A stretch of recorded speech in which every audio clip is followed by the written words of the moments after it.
In the chemistry lab at Westbrook High, everything moves faster than the mind can name it. 1 second, the room is ordinary noise. A stool scrapes. Someone laughs too loud. Glass taps metal as a student sets down a beaker with careless confidence. The air carries that sharp, clean sting of chemicals, and the weak morning sun slips through tall windows in pale stripes across the counters. Then Dylan Ross is on her. His hand clamps around Miss Naomi Harris's throat and tightens like a decision. He drives her back until her shoulder blades hit the wall with a hard, flat thud that rattles the glassware on the nearest station. A line of test tubes shivers in their rack. A graduated cylinder trembles, the meniscus wobbling like it wants to spill. A valve somewhere is open. Gas hisses into the room, thin and constant, a high, impatient sound that slices through the silence that follows. It is the only thing moving for a heartbeat, that hiss. The faint fizz from a beaker left too close to the burner. The tiny clicks of cooling metal. Students freeze, as if someone has pressed a pause button on the entire class. A phone slips from a hand and lands softly against a backpack, the screen lighting up under a desk like a secret. A chair leg squeals an inch, then stops. No one stands. No one shouts. No one even remembers how to inhale. Dylan does. He leans in, broad shoulders blocking the light, his grip hard enough to lift the skin at her neck. His face is close, smugness trying to hold its shape. His eyes scan the room, feeding on the witnesses, on the fact that everyone is watching and nobody is moving. Miss Harris does not claw at his wrist. Her long sleeves stay smooth, cuffs neat at her wrists, even as his fingers press into her throat. Her chin tilts slightly, not in surrender but in alignment, like she is choosing an angle. Her hands remain down for a fraction of a second longer than anyone expects, and that delay is not fear. Her eyes lock onto Dylan's. They do not widen. They do not dart. They do not ask the room for help. They hold him with a steady, cold focus that makes the moment feel smaller than him, smaller than her, like this is something she has already measured and decided. The room notices that before it understands anything else. A girl near the front presses her lips together so hard they blanch. A boy by the sinks grips the edge of his table, knuckles whitening, and his gaze flicks to the open flame under a beaker and back to the sound of the gas hiss, as if his brain is trying to calculate how much time they have left before something becomes irreversible. Dylan squeezes again, as if pressure alone can force the outcome he wants. His thumb shifts under her jaw, searching for leverage. The motion is ugly and careless, the way someone moves when they believe there will never be consequences. Miss Harris's breath stays controlled. Not easy, controlled. Her shoulder blades stay pinned to the wall, but her stance is still there, even pressed flat. Her weight settles through her feet, invisible under the lab coat, and the long sleeves. She watches his wrist, then his elbow, then his eyes again, and it is the smallest movement, the kind that could be mistaken for a flinch if you wanted to believe she is afraid. She is not. Dylan's mouth twists into a grin that does not reach his eyes. He wants the room to see him winning. He wants her to break in front of them. He wants everyone to remember that money and influence still rule this building, still rule every adult who ever looked away. The gas keeps hissing. A burner flame jitters, disturbed by the air currents in the room. The blue tip wavers and steadies. The sound turns the silence into something pressurized, something waiting. Miss Harris's gaze does not move from Dylan's face. It is not defiance for show. It is a stare with weight behind it, the kind that makes a person suddenly aware of their own pulse, their own joints, the parts of their body they have never had to think about because nothing has ever challenged them before. For a beat, Dylan's confidence flickers. It is almost nothing, just a brief tightness around his eyes, a fraction of hesitation that tries to disappear under arrogance. But the room sees it. They see the moment his smirk falters, and in that tiny crack, the air changes. Fear does not vanish, but it shifts direction. It stops being only about him and starts being about her. Because she is still. Because she is not begging. Because she looks at him like she has stared down danger far greater than a teenage bully in a school lab, and his outburst reads, suddenly, like a child throwing a tantrum beside an open flame. The morning sun crawls another inch across the counter. Dust floats in it, slow and harmless, like this is any other day. The hiss stays sharp. A student in the back lifts a phone higher without thinking, the screen reflecting a trembling rectangle of the scene, the red recording icon glowing like a warning. Dylan tightens his grip again, trying to crush the unease rising in him. He wants control back. He wants the room frozen for him, not for her. Miss Harris's hands finally move. Not fast enough to be a panic, not slow enough to be mercy, just deliberate, like the next step in a process. Her fingers rise toward his wrist, calm and certain, as if she has been waiting for the exact second he would make the mistake she needed. And in the space between one heartbeat and the next, with gas hissing and glass rattling and an entire classroom holding its breath, the room begins to understand that Dylan Ross may have grabbed the wrong person. If justice stories are your thing, hit subscribe. We dive in now. The lab holds the scene in a sterile glare. The tall windows turn the counters into pale mirrors, and the smell of solvents hangs in the air like a warning label. The hiss from the open valve keeps cutting through everything, steady and thin, the kind of sound that makes the back of the neck tighten. Dylan's fingers stay locked at her throat. His thumb shifts again, searching for a pressure point, a way to make her eyes do what he wants.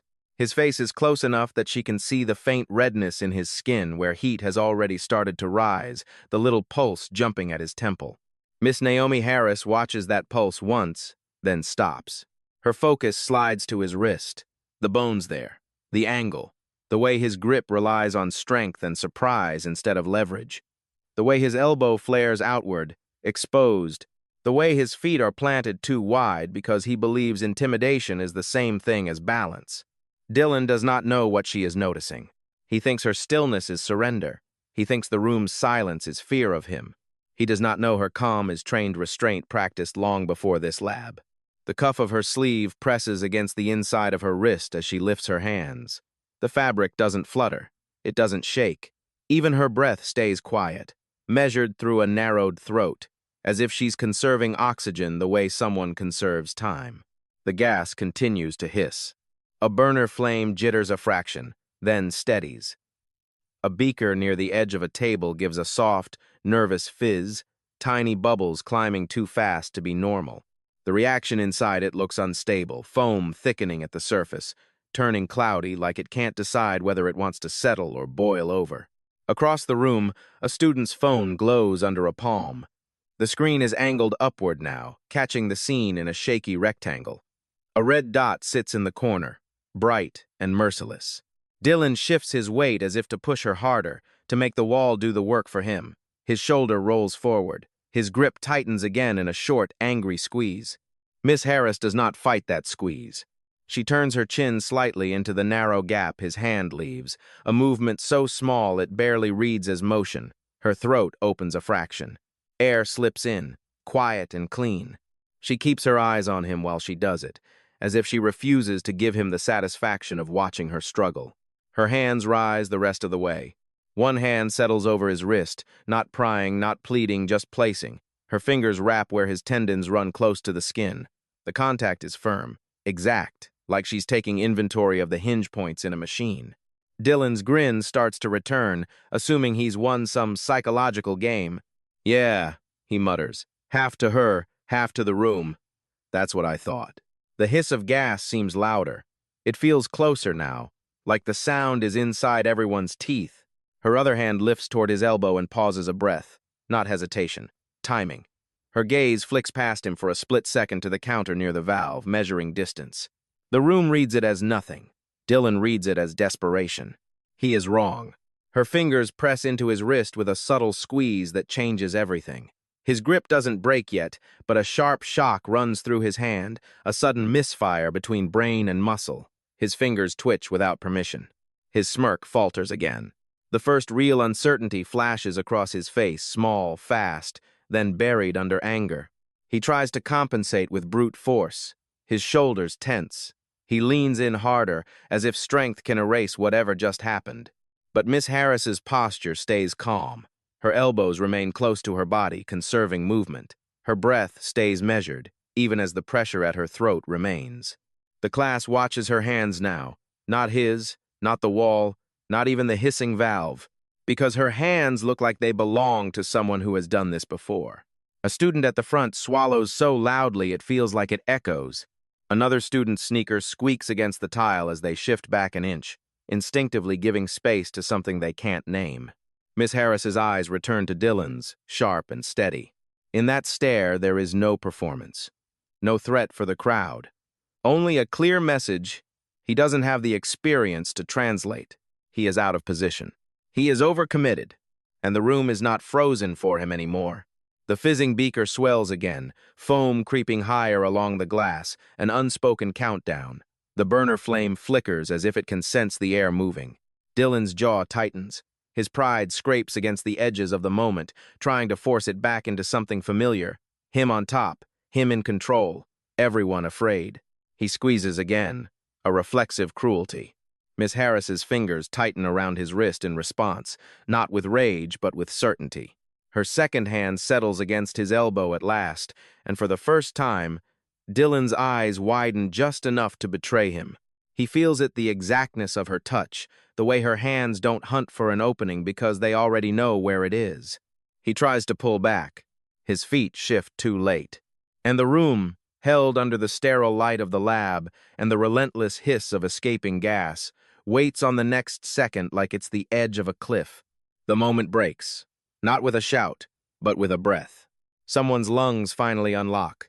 Air rushes in around the room, shaky and uneven, like a crowd coming up from underwater. Dylan's hand loosens just enough for Miss Harris to slip another controlled inhale, and that inch of oxygen is all she needs to move the situation away from disaster and toward order. Her hands stay where they are, one on his wrist, one at his elbow, still and deliberate, holding him in the exact position he chose for himself. The gas continues to hiss, but it no longer feels like the only sound in existence. Now it's a warning in the background, a line drawn under everything that happens next. Across the lab, a chair leg scrapes as a student shifts backward.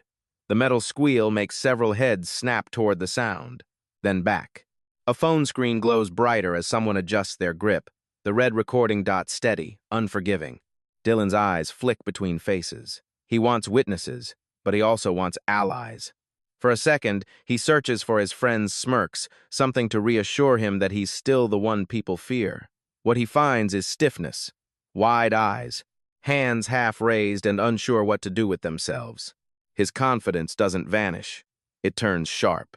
"Don't touch me," he snaps, voice tight, breath too quick. "You think you can." He tries to wrench his wrist free, a crude, angry yank. It does not work. The movement only drives his elbow deeper into the control of her hand, like he's pressing on a trap. Miss Harris's expression doesn't change. Her gaze is level, her jaw set, her shoulders unflinching. The only sign of strain is the faint flush rising along her throat where his fingers were. Even that looks contained, filed away. Behind them, the morning light through the tall windows feels wrong, too calm, too clean for what is happening under it. Dust floats lazily in the bright stripes, indifferent. The lab smells like alcohol wipes and hot glass. A beaker on a nearby station gives a soft fizz that grows louder for a moment, bubbles rising too fast. A student notices and reaches out instinctively to turn a knob down, then freezes again, eyes darting as if touching anything might make them part of the story. Dylan swallows. The motion pulls at his throat. It makes him look human for the briefest second.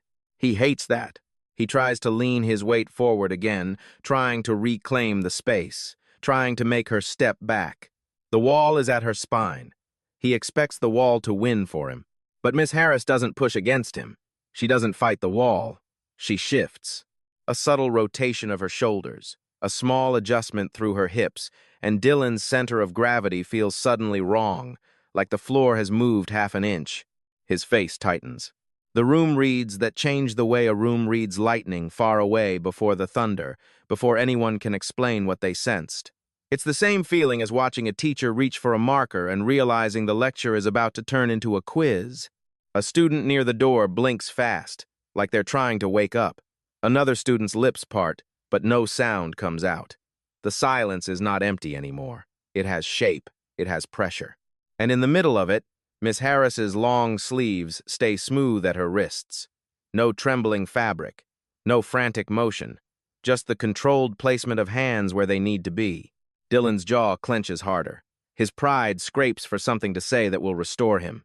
"You're dead," he spits, but the threat sounds thin, stretched over a breath he can't fully control. "My dad." The words hang there and feel suddenly childish in the smell of chemicals and hot metal. Miss Harris's eyes don't move when he says it. She doesn't look toward the watching faces. She doesn't look toward the phones.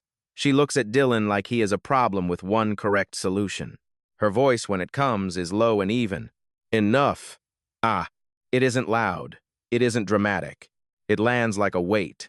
The way she says it makes several students straighten in their seats without thinking, like their bodies remember rules their brains have been ignoring. The lab itself seems to quiet, as if even the burner flame is listening. Dylan tries one more time to pull away, a rough twist of his wrist paired with a step back. It's the wrong step. His heel catches the edge of a tile seam, just a fraction, but it's enough. His balance stutters. Miss Harris's hand at his elbow firms, not forcing, just guiding the physics. The hand on his wrist tightens in a controlled clamp that stops his fingers from reclosing at her throat. The red recording dot in the back of the room continues to glow. Outside the windows, the school is waking up like nothing is wrong. Footsteps pass in the hall, muffled. A distant locker door slams. Somewhere far away, a bell chimes faintly, reminding everyone that time is still moving even if this room wants to stop it. In the lab, Dylan's eyes flick down to her hands. He sees it then how her grip isn't about strength, it's about placement. How she's using his posture, his reach, his anger, like variables in an equation he never studied. He feels the unsettling truth before he understands it. The harder he fights, the worse it will get. His breath catches, fast and shallow. Miss Harris keeps her gaze on him, steady as glass. And as the hiss of gas continues like a timer no one can ignore, the lab collectively senses the next beat, approaching the moment where Dylan's power will either snap back into place or break for good. The pressure in the room keeps building, but it doesn't explode yet. It condenses. Miss Harris maintains the hold with the calm of someone choosing not to escalate. Dylan stands there, caught between rage and the sudden awareness that every move he makes is being read, measured, and recorded. His pride reaches for a different weapon. His voice rises, sharp enough to cut through the hissing gas and the fizzing beaker. "You hear me?" he says, turning his head just enough to include the whole room. "She thinks she can put hands on me." A few students flinch at the invitation. Nobody answers him. The silence feels like rejection. Miss Harris's eyes don't follow his attempt to recruit an audience. They stay on his face, steady, unblinking. "Step back," she says. 2 words. Clean, final. Dylan laughs once, short and brittle, as if laughter can reset the moment. "Or what?" He jerks his wrist again, testing the edge of her grip like a child testing the edge of a fence. The movement makes his elbow ache, and he covers the reaction with a sneer. Behind them, glass clicks softly in its rack, responding to vibrations no one else can control. The burner flame jitters again. The beaker's foam creeps higher, a white ring forming at the lip. The lab's air tastes faintly metallic now, as if the room itself is on alert. Miss Harris's gaze flicks for a single beat to the beaker and the open flame. Not fear, calculation. Her jaw tightens, almost imperceptibly. Dylan reads that flick as weakness. He seizes it, leaning in with a smug confidence that returns too quickly. "What's wrong?" he taunts, voice loud enough to sting. "You scared your little science project's gonna blow? Maybe you should have picked a job you can handle." A nervous laugh tries to start near the sinks. It dies mid-breath. Miss Harris does not rise to his insult. She doesn't even react to the word little. She keeps her tone level, almost bored. "Your solution is about to overheat." The sentence lands like a slap because it isn't aimed at his ego. It's aimed at the facts. It tells everyone she's still teaching, even now, even with him trying to turn her into entertainment. Several students glance instinctively toward Dylan's station. The beaker near his burner looks angry, the bubbling more vigorous, the foam trembling at the rim. Dylan's eyes flick there too. He doesn't want to look. Looking would mean she was right. He forces his face back into its smug shape. "Don't tell me what to do," he snaps. The words come out sharper than he intends, as if his throat is carrying panic he refuses to admit.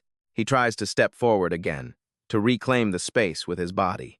Miss Harris's hand at his elbow firms. Not a shove, just enough pressure to stop momentum. Dylan's shoulders tense with the realization that even his forward movement is no longer entirely his choice. His cheeks flush. His friends in the back stay silent, their bodies rigid, their eyes pinned on his wrist like they're watching a lock being picked. Dylan's voice drops into something more poisonous, quieter but louder in effect because of how the room is listening. "You're not my boss," he says, teeth tight. "My dad pays your salary." The words roll out like a practice spell, like he's said it before and watched adults fold. For a second, the students in the lab seem to brace, waiting for the usual outcome: an apology from the teacher, a retreat, a nervous glance toward the door. Miss Harris gives none of it. She turns her head slowly, not to look at the class, but to look at Dylan with full attention. Her expression stays controlled, almost blank, but her eyes sharpen, narrowing as if the world has just reduced to one threat in front of her. "You might believe your father's money controls this school," she says. Her voice is steady enough to make the room feel colder. But in this classroom, science and discipline rule. The hissing gas seems louder again, as if the valve agrees. Dylan's jaw tightens. His eyes flick toward the phones, toward the faces. He feels the room tilting away from him. That tilt is what he can't tolerate. Not correction, not consequence. Humiliation.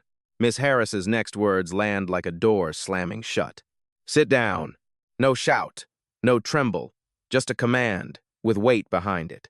For the briefest moment, Dylan's confidence stalls. His fingers twitch at her throat as if his hand is deciding whether to let go or tighten. His eyes flicker with a flash of uncertainty, the kind that looks almost like fear. Then pride floods back in, thick and hot. He pulls his wrist hard, trying to break free, trying to prove he is still untouchable. He doesn't succeed. He only succeeds in making his elbow flare wrong again, in feeding the control she already has. His face twists. He steps closer anyway, invading space like he's always done, trying to make her move. "Or what?" he demands. The question is louder than it needs to be. It's a performance for the room, an attempt to force her into a reaction he can exploit. He wants her to yell. He wants her to threaten. He wants her to look like the problem. Miss Harris doesn't give him that either. She holds his gaze and says nothing for a beat. In that silence, the beaker at his station bubbles higher. Foam trembles at the lip like it's about to spill. The burner flame wavers beneath it. Dylan senses the room, watching not just him now, but the fragile edge of everything around him. He mistakes the tension for hesitation. His mouth curls. He leans in again, and his voice turns into a challenge sharpened into a blade. "What are you going to do if I don't?" The question hangs in the chemical air, heavy and waiting, as if even the glass and flame are listening for her answer. The question hangs there, loud in a room that has learned to fear silence.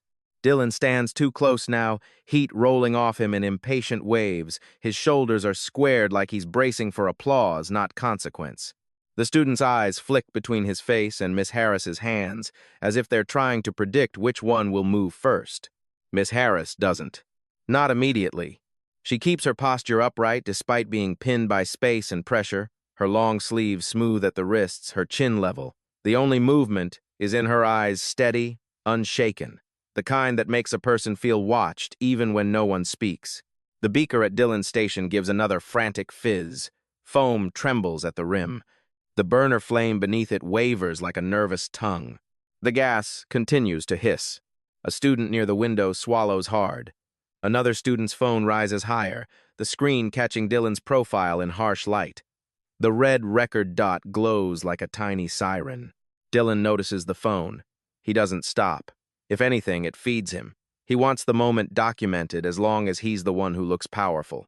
"You heard me," he says, voice sharp, aimed at the room as much as her. "What are you going to do?"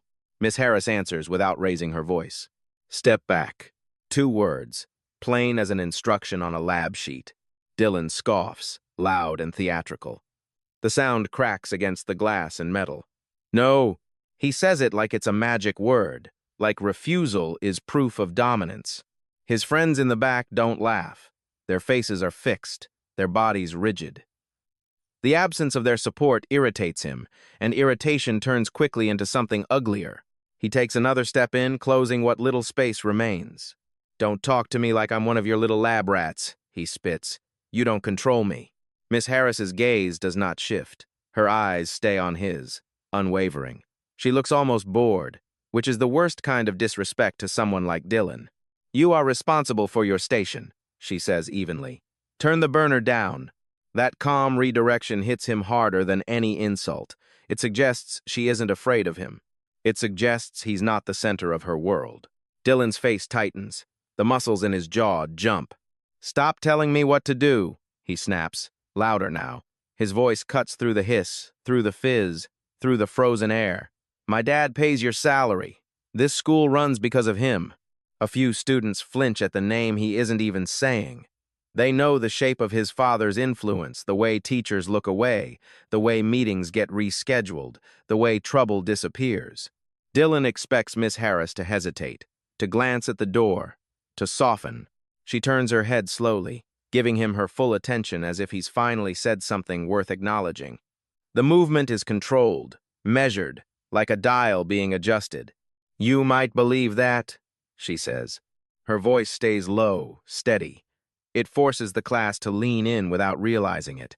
But in this classroom, science and discipline rule. Dylan's eyes flash. The words land like a public refusal to kneel. His pride surges, thick and hot. It makes him reckless. Sit down, she adds. And the command isn't loud, but it is absolute. It has the finality of a locked door. For a fraction of a second, something in Dylan falters. His chest rises, quick. His eyes flick to the phones again, to the faces. He feels the room shifting. He can feel power slipping, not because she's stronger, but because she's unmovable. He cannot stand the sensation. He straightens as if preparing for battle. Or what? He demands, stepping even closer, invading her space completely now. His breath carries the faint sweetness of energy drink and the bitterness of adrenaline. The beaker at his station bubbles harder. Foam quivers at the rim, threatening to spill. The burner flame dances beneath it, unstable. The gas hiss continues, clean and sharp, a warning the room has no language for. Miss Harris doesn't flinch. She says nothing for a beat, and that silence is worse than any shouting. It feels like she's waiting for him to make the mistake she already sees coming. Dylan mistakes her restraint for weakness. He grins, but the grin is forced, a mask trying to hold together. What are you going to do if I don't? He repeats, louder, turning his head to make sure everyone hears it. He wants witnesses. He wants the room to trap her into reacting. A student near the front shifts, chair legs scraping softly. The sound makes everyone tense as if it's an alarm. Dylan's eyes narrow. His gaze locks onto Miss Harris's throat, on the vulnerable line of skin above her collar. His hand lifts slightly, hovering, testing the boundary. Miss Harris's eyes follow his hand. Not with fear, with precision. The air feels thinner. The chemical sting sharpens in the back of the throat. Dylan's fingers flex once, like he's rehearsing the move. He makes his decision. He lunges. His hand shoots forward and clamps around her throat with sudden force, slamming her back into the hard edge of the counter and wall. Glass rattles violently. A test tube clinks against another with a bright, brittle sound. The gas hiss spikes in everyone's awareness like a scream. The room erupts into motion and paralysis at the same time, chairs scraping, mouths opening, hands rising toward phones. But Miss Harris's eyes don't widen. They narrow. And the moment Dylan believes he has finally won control is the exact moment the class realizes he has stepped into something he doesn't understand. The slam leaves a ringing in the lab, the kind that travels through counters and into teeth. Glassware shivers in its racks. A thin metal stand vibrates, clamps clicking softly like nervous teeth. The burner flame flutters as air shifts, then steadies again, stubbornly blue. Somewhere near the side counter, the open valve keeps hissing thin, constant, impatient, turning the room into a ticking container. Dylan's hand is a hard collar around Miss Harris's throat. His fingers press in with careless certainty, squeezing as if force alone can rewrite what just happened in front of everyone. Her back is pinned. The wall is cold through her blouse. The edge of the counter bites at her hip. A faint sting blooms where his thumb digs under her jaw. Students move and don't move. A chair scrapes back with a sharp squeal. Someone's notebook slides off a desk and hits the tile with a flat slap. A phone screen flashes bright as it's raised too quickly, the camera shaking, hunting for focus. A few mouths open. No sound comes out. Dylan leans in, breath hot and fast. His eyes sweep the room, drinking in the shock, the frozen bodies, the phones. He wants this moment preserved, her controlled face, his grip, the proof that he can do whatever he wants. "What now?" he mutters, low and vicious, tightening once more. His knuckles pale, his shoulders tense like he's bracing for a fight she isn't giving him. The hiss of gas seems louder. It threads through the silence like a blade. Miss Harris's eyes stay on Dylan's face, sharp and unshaken. There is no pleading in them, no widening fear. Only focus tight, clinical, like she's reading the variables of a reaction. Her breath is not gone, just rationed. A controlled pull through a narrowing throat. The smallest lift of her chest, the smallest exhale. Dylan mistakes that control for surrender. He squeezes again, trying to force a flinch, trying to force her to look like a victim. The pressure makes the skin at her neck flush, a faint red line rising under his fingers. A student near the sinks glances toward the valve, eyes wide, then back. Their hand twitches toward it, then freezes, as if touching anything would make the room explode. The beaker at Dylan's station gives a frantic fizz. Foam quivers at the rim like it's about to spill. The smell in the air sharpens chemical and metallic, a warning the body understands before the brain does. Miss Harris does not look away. Her hands move at last.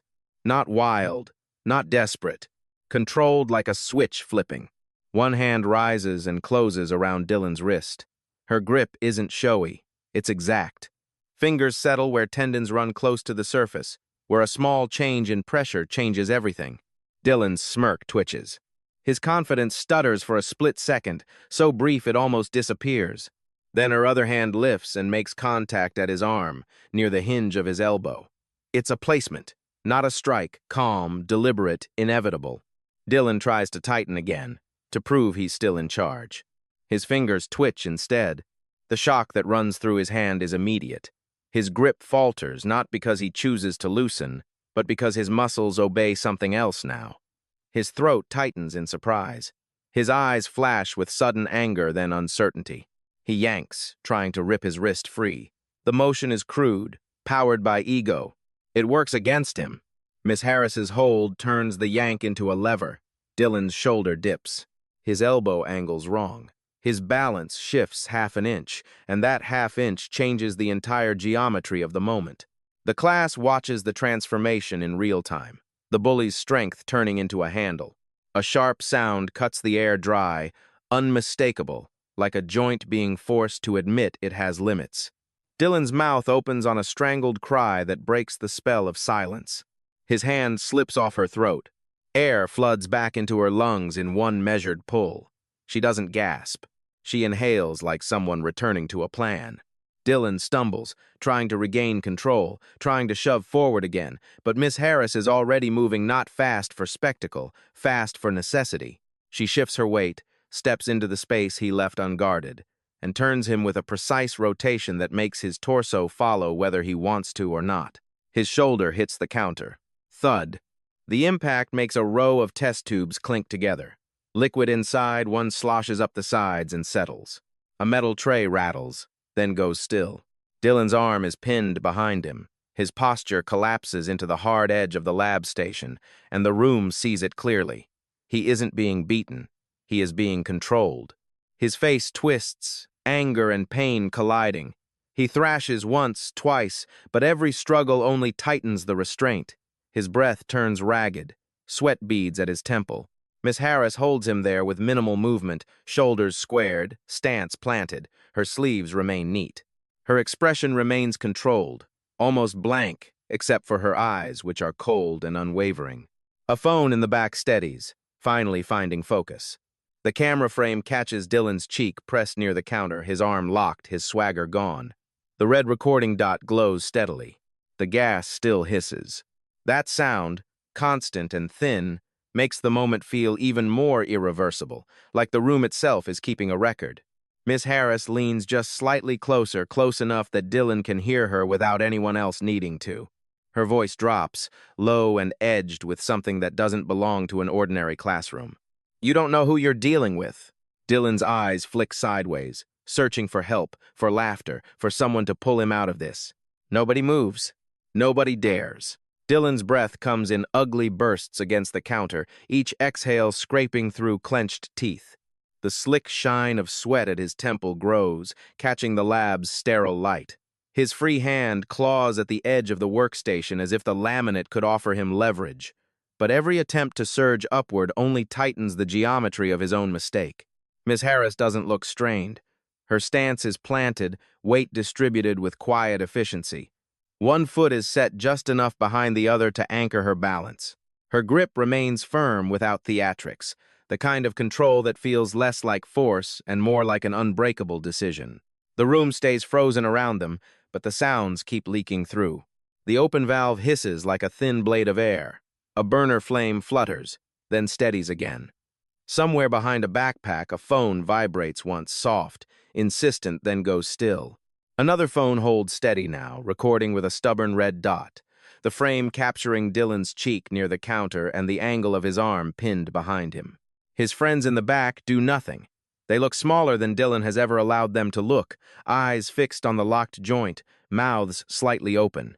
One of them lifts a hand as if to step forward, then drops it again, the courage draining out of the gesture before it can become action. Dylan thrashes once more, fueled by humiliation more than strength. It buys him nothing. Miss Harris absorbs the movement with minimal adjustment, barely a shift through her hips, barely a tightening in her wrist. Dylan's shoulder dips. His breath catches, and a strangled sound escapes him before he can swallow it. His swagger breaks in front of the class in a way money can't patch. Miss Harris tilts her head a fraction, her gaze lowering to him with the calm of someone enforcing a boundary, not taking revenge. When she speaks, it isn't loud, but it fills the room. Apologize. The word lands like a gavel. Dylan's face flushes deep red, the color climbing from his neck up to his ears. He tries to twist his head toward the class, toward the phones, toward any witness he can intimidate back into silence. He grits out, the sound choking into pain. Let me go. Miss Harris's grip tightens by a precise degree enough to make the request collapse into a sharp inhale. Dylan's eyes squeeze shut for a moment. His fingers dig into the counter edge until his knuckles whiten. Say it, she adds, voice still controlled. The lab is so quiet that the fizz from the overheated beaker seems loud now, a frantic bubbling near Dylan's station. Foam quivers near the rim, trembling like it can't decide whether to spill. The smell in the air sharpens chemical and hot glass, mixing with the clean sting of sanitizer. Someone near the sinks finally moves, slow and careful, like they're defusing a bomb. A hand reaches out and turns a knob down. The burner flame shrinks. The fizz softens, but the gas hiss remains, still thin and constant. Dylan notices the movement and tries to use it as a distraction, jerking again, but it only makes his arm angle tighter behind him. His mouth opens on another broken sound, half rage, half panic. His eyes flick up, finally meeting Miss Harris's face again. Her expression remains controlled. Her sleeves are still neat. Even the cuffs at her wrists sit straight, as if the chaos hasn't earned the right to wrinkle her. The calm is what destroys him. He realizes, in the most humiliating way possible, that she is not improvising. She is not acting. She is choosing restraint with a level of discipline he has never had to face. Dylan's throat works. He swallows hard. He starts, then stops, pride choking the syllable. Miss Harris doesn't repeat herself. She simply holds, steady as a locked door. The recording phone in the back steadies further, the camera catching Dylan's face close up now, eyes wet with anger, jaw trembling. The red dot remains. Dylan's friends don't move. No one laughs. No one rescues him. The class watches with the uncomfortable awareness that this will not be forgotten, that this will be replayed, clipped, slowed down, turned into proof. Dylan's pride finally loses to pain and exposure. His voice comes out rough, smaller than anyone has ever heard it. I'm sorry, he says. The words barely clear his throat. Miss Harris doesn't release him yet. Her eyes stay on him, unblinking. Say it, she repeats, low and even. Dylan's jaw clenches. His face twists as if the apology is a physical wound. I'm sorry, he says again, louder this time, the sound cracking at the end. "I'm sorry." Only then does Miss Harris ease the hold. Not abruptly, not with drama. She unwinds the control with the same careful precision she used to apply it, as if she's returning a dangerous instrument to its case. Dylan stumbles forward, clutching his arm to his chest. He tries to straighten, tries to reclaim height, but his posture betrays him, shoulders hunched, breath uneven, eyes darting. The lab stays silent. Even the air feels different now, less frozen, more watchful. The hiss of gas still threads through it, a reminder of how close the room came to disaster while everyone stood still. Miss Harris adjusts the cuff of her blouse with a smooth tug, restoring the neat line at her wrist. The gesture is small, almost mundane, and it lands harder than a shout. It says the moment didn't rattle her. It says she can return to order because she never left it. Her gaze sweeps the class students stiff at their stations, phones still raised, faces pale with disbelief. For a beat, her eyes linger on the open valve.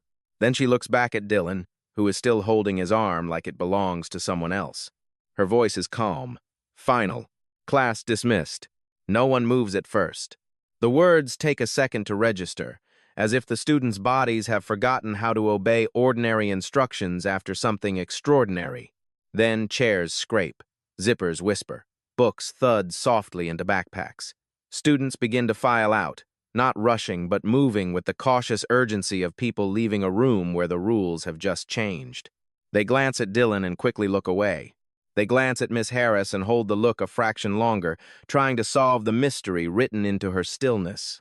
Dylan stays where he is, pale under the lab lights, arm cradled, pride shattered in front of witnesses who will never unsee it.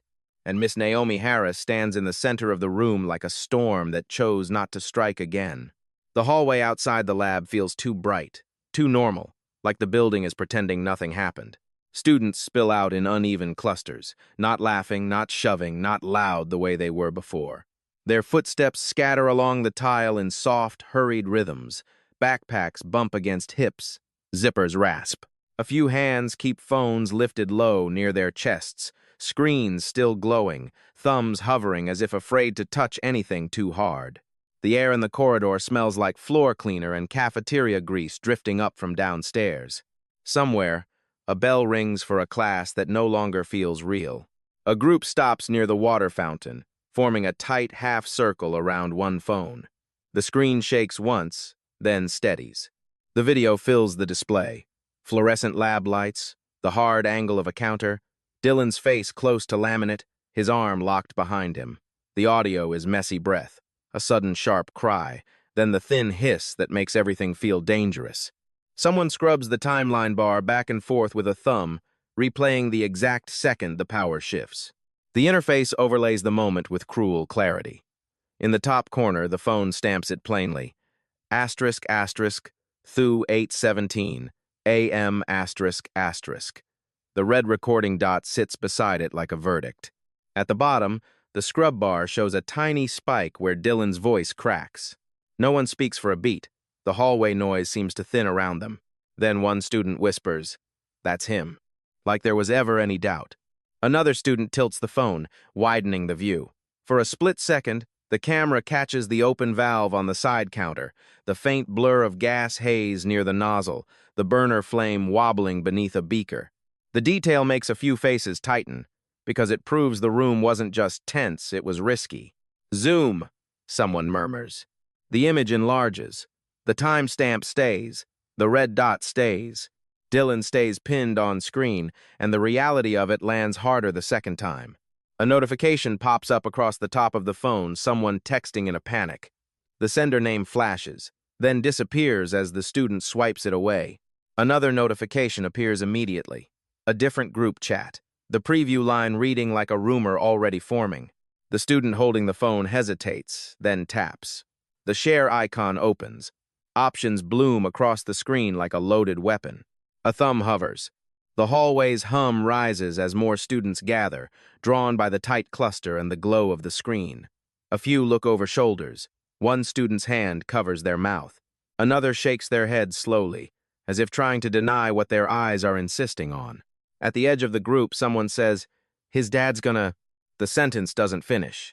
It doesn't need to. Everyone knows the shape of that threat. The phone's owner swallows and locks the screen for a second, as if pausing can stop consequences. But consequences are already moving. Down the hall, Dylan's friends appear like they've been dropped into a different school. They walk too fast, shoulders tight, faces pale. One of them spots the cluster at the fountain and freezes. Their eyes go straight to the glowing screen in the center. They don't ask what it is. They already know. "Delete it," one of them snaps, voice louder than it should be. The attempt at authority sounds desperate, not commanding. The student holding the phone doesn't move. Their fingers tighten around the device. Their face is hard to read, but their stance shifts subtly, feet planting, shoulders squaring as if the video has given them a spine they didn't have 5 minutes ago. "It's time-stamped," another student says quietly. "It's already recorded." Dylan's friend steps forward, reaching. "Give me that." The phone lifts out of reach. The student holding it takes one step back, keeping distance without making a scene. Others in the cluster shift too, a small defensive ripple. Not aggressive, just protective. The group chat pings again from another phone nearby. Someone else has it too. Another angle, another clip, another red dot. The room Dylan tried to control has multiplied into a hallway full of witnesses. One student opens the video on their own device, thumb moving with quick certainty. The recording timer is visible for a beat in the corner of their screen. The same stamp, ***thu, 8:17 a.m., ***. The same harsh fluorescent light. The same sound of a boy losing control. Now there are 2 screens, then 3, then more, glowing like a row of tiny courtrooms. Dylan's friends look around, realizing they can't plug every leak. Their faces harden into anger, but anger doesn't erase footage. At the far end of the corridor, a teacher steps out of a classroom, drawn by the crowd. "What's going on?" The question lands like a match near gasoline. Several students turn, eyes wide. A few lock their screens instinctively. Others don't bother. The glow is everywhere.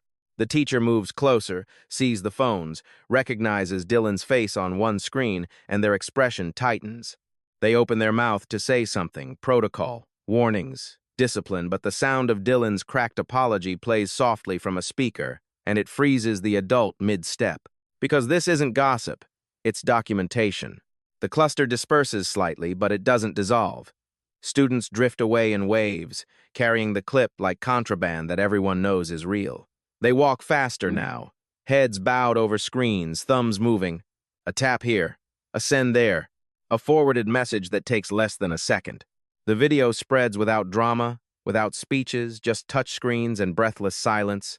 Somewhere down the hall, Dylan appears. He moves like someone trying to shrink inside his own body. His arm is still held close, but it's not the arm that looks injured. It's his posture. His face is pale, jaw clenched, eyes scanning the hallway like it's full of traps. He sees the phones. He sees his own image reflected back at him in glowing rectangles, over and over. His throat tightens. His breathing quickens, not from pain, from the awareness that he can't buy his way out of a timestamp. He takes a step toward one cluster, then stops, realizing every move he makes now will be watched in the same unforgiving light. He turns his head, searching for an adult, for authority, for someone to shut this down. But the adults are slower than the phones. At the end of the hallway, Miss Naomi Harris appears in the doorway of the lab for a brief moment. She doesn't chase anyone. She doesn't shout. She simply looks out into the corridor, her gaze taking in the crowd and the glowing screens. Her expression doesn't soften, but there's something in her eyes that tightens an awareness not of fear, but of consequence. If she loses control for 1 second, she loses her job, so she won't. She steps back into the lab, and the door swings inward, shutting gently behind her. The click is small, almost polite. In the hallway, Dylan's friends scramble, their voices turning sharp, trying to bully the clip back into silence. It doesn't work. Every argument they make only draws more eyes, more screens, more recorded proof.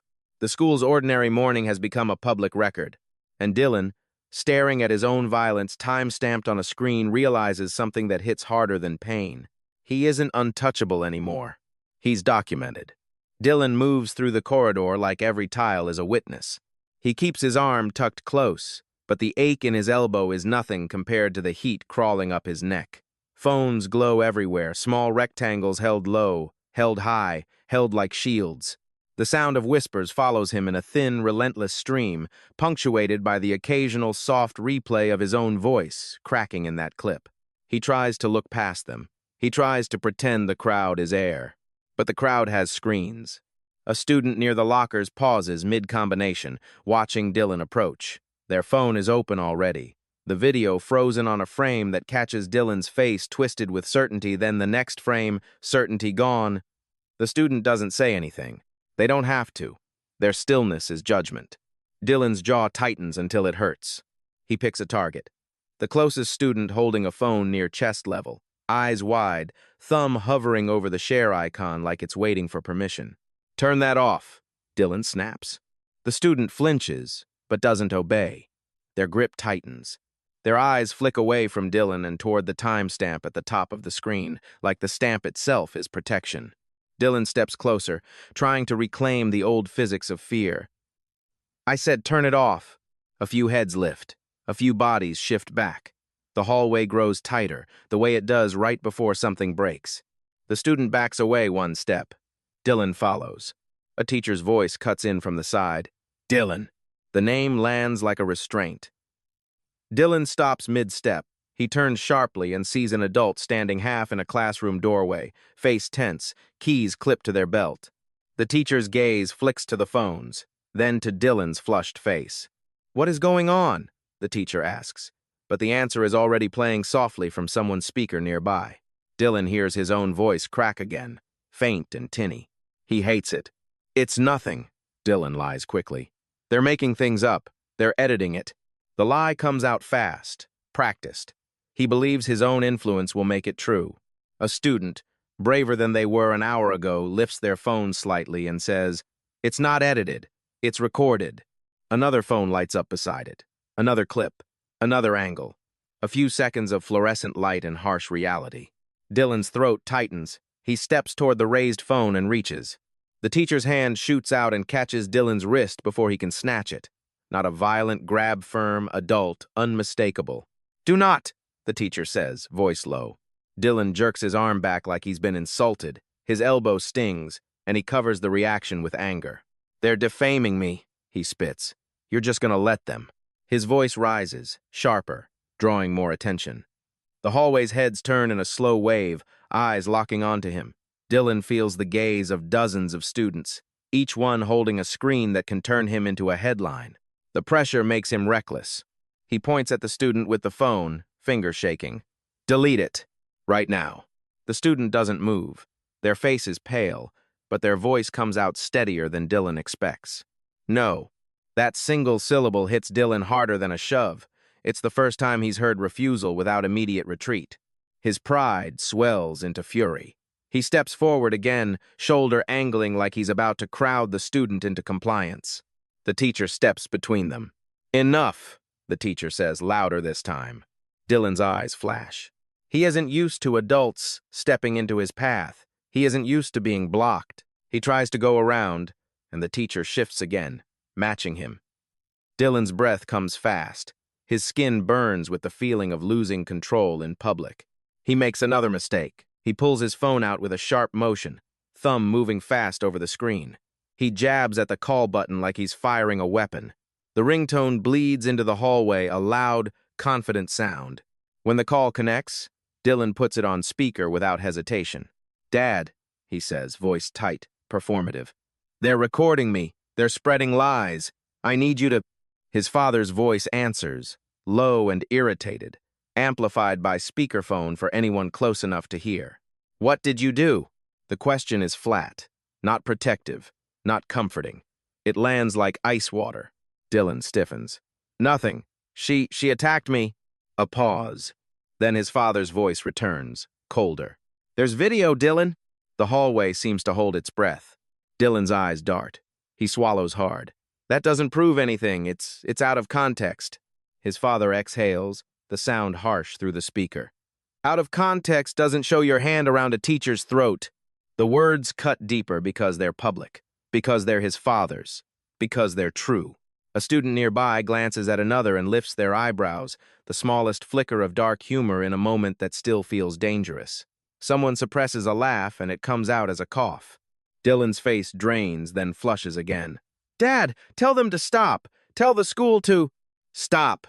his father snaps. The word cracks through the speaker. Dylan freezes. "You think I can make timestamps disappear?" His father continues, voice rising with frustration. "You think I can buy back a recording dot?" Dylan's fingers tighten around his phone so hard his knuckles whiten. His father's voice drops again, sharper, controlled. "Do not touch anyone, do not grab anyone's phone, do you understand me?" Dylan's mouth opens. Nothing comes out. The teacher watches him closely, as if measuring whether he's about to explode again. The hallway's phones remain lifted like silent witnesses. Dylan tries to regain footing. "I'm the victim here," he says. But the words sound thin now, like he's repeating a line that doesn't fit the scene. His father's response is immediate. "You're a liability." The phrase hits like a stamp on paper. Dylan flinches, visibly, as if struck. His chest rises, then stutters. He looks around the hallway and sees what he hasn't been able to accept. The video has already rewritten his role in this story. Not bully, not untouchable, liability, evidence. His father's voice keeps going, relentless. "You will go to the office. You will not say another word. And if you make this worse—" Dylan cuts him off, desperate. "You can't let this ruin me." A pause, heavy and slow. Then his father says, "You already did." The call ends. The speakerphone goes silent, but the silence doesn't empty the hallway. It presses in, thick with the weight of what everyone just heard. Dylan stands there holding a dead phone line, eyes wide, breathing too fast. His attempt to summon power has backfired and turned into an on-screen confession that he can't control. The teacher's voice is calm, firm. "Office. Now." Dylan doesn't move at first. His body seems stuck between rage and disbelief. Then he takes a step stiff, awkward, and starts walking. As he passes, screens pivot, following him. A student's thumb taps once, and a message sends with a soft swoosh. Another student's phone buzzes immediately in response. Dylan's overreach doesn't silence the evidence. It spreads it. And as he disappears toward the front office, the school's morning hum shifts into something colder, something organized, as if the building itself is preparing paperwork. The front office smells like toner and stale coffee, the kind that's been warming too long on a hot plate. A clock ticks loudly on the wall, each second crisp and indifferent. The fluorescent lights above buzz with a thin electrical hum that makes the room feel smaller than it should. A stack of forms sits on the counter beside a metal stamp, its red ink pad open like a wound. Dylan sits in a plastic chair that squeaks every time he shifts. He tries to sit like he owns it, but his knee bounces uncontrollably, tapping a jittery rhythm against the tile. His phone is in his hand, screen dark now, but he keeps staring at it as if it might change what it already recorded. Behind the front desk, the secretary's expression stays professional, but her eyes flick to Dylan's arm once, then to his face, then away again. She types something into her computer with steady fingers. The keys click like small verdicts. A printer whirs. Paper slides out with a soft mechanical sigh. Down the hallway, the office door opens and closes with a muted thud. The principal's voice murmurs behind a wall, too low to catch words, but the tone is controlled, the way adults sound when they're trying not to let a building hear panic. Dylan's throat tightens. He swallows hard, forcing his face back into a mask. He's still Dylan Ross. He repeats the thought like a prayer. His phone buzzes once. He flinches and looks down. A group chat notification blooms on the screen, messages stacked on messages, all moving too fast to read. A thumbnail preview of the video sits beside them, frozen on an image that makes his stomach drop. His own hand. Her throat. Dylan locks the screen quickly, as if closing it will erase it. His breathing stays too fast. In the hallway outside the office, footsteps pass, students moving between periods, but quieter now. Their voices are different, lowered, threaded with the thrill of something real. A name drifts through the gap under the office door. Dylan's name. Then a whisper of Miss Harris. Then the word video again, like a chorus. The secretary's phone lights up. She glances at it, then flips it face down without a word, her mouth tightening slightly. Dylan notices. His ears burn. A door opens. The principal appears mid-40s, tie slightly crooked, eyes tired. A second adult follows, carrying a slim folder pressed close to their chest. Their face is tight in the way people look when they've just watched something they wish they hadn't. "Dylan," the principal says. Dylan stands too fast, chair legs scraping loudly across the tile. The sound is ugly, drawing every eye in the room. He straightens, shoulders back, trying to reclaim height. "Yes," he says, as if he's answering a roll call. The principal doesn't return the performance. He nods toward a chair across from his desk. "Sit." Dylan sits. The chair creaks under the shift of his weight. On the principal's desk, a laptop is open. The screen is angled slightly away, but Dylan can see the paused frame anyway, fluorescent light, counter edge, the corner of his own face. A play bar sits at the bottom. A timestamp appears in the top of the video window, plain and merciless. The principal slides a paper across the desk. It's a standard incident form, but the blank lines look like trapdoors. The folder carrier places a second paper down gently, as if it's fragile, an evidence receipt. A small box on it reads, "Time and date," in printed digits. Dylan's eyes dart between them. "What is this?" he demands, voice higher than he wants. The principal's voice stays even. "This is an incident report. This is documentation of what occurred in the chemistry lab this morning." Dylan laughs once, brittle. "Documentation," he repeats, as if the word itself is an insult. "You're really doing this?" The principal's gaze holds him steady. "We have multiple recordings." Dylan's jaw clenches. "They're out of context." The adult with the folder finally speaks, calm and precise. "They show your hand around a teacher's throat." Dylan's breath catches. The sentence leaves no room for negotiation. The principal taps the laptop's trackpad.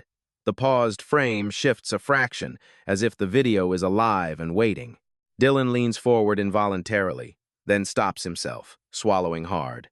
"I didn't hurt her," he says quickly. She attacked me. She put hands on me." The principal doesn't argue. He doesn't raise his voice. He simply opens the folder and slides another sheet forward. A printed still from the video, grainy but clear enough to identify posture, grip, faces. The top corner shows a captured timestamp. Dylan's stomach tightens. He looks away like the paper is radioactive. The principal speaks again, slower now. "Miss Harris has been asked to provide a statement. You will also provide one." Dylan's eyes flash. "So she gets to write the story?"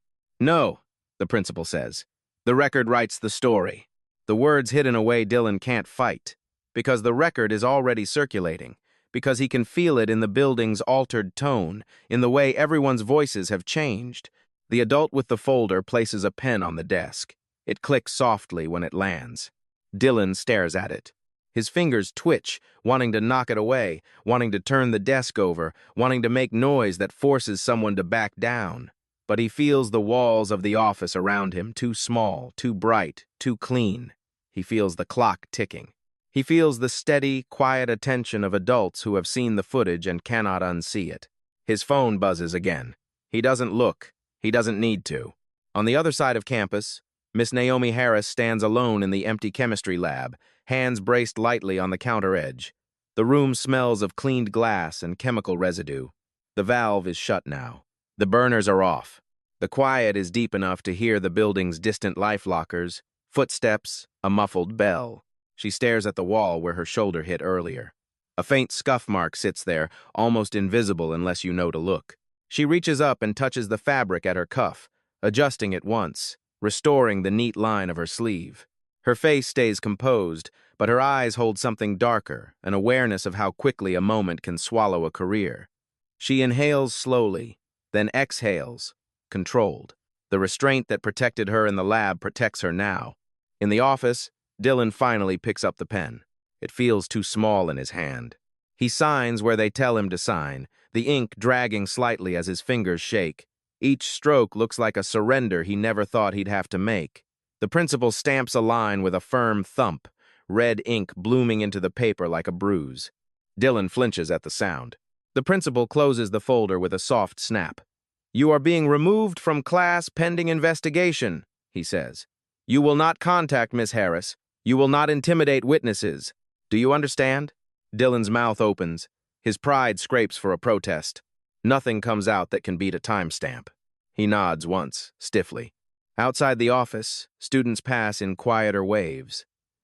Their whispers rise and fall like tide, carrying one lesson through the building without anyone needing to preach it. Dylan Ross's influence doesn't sound loud today. It sounds like a notification.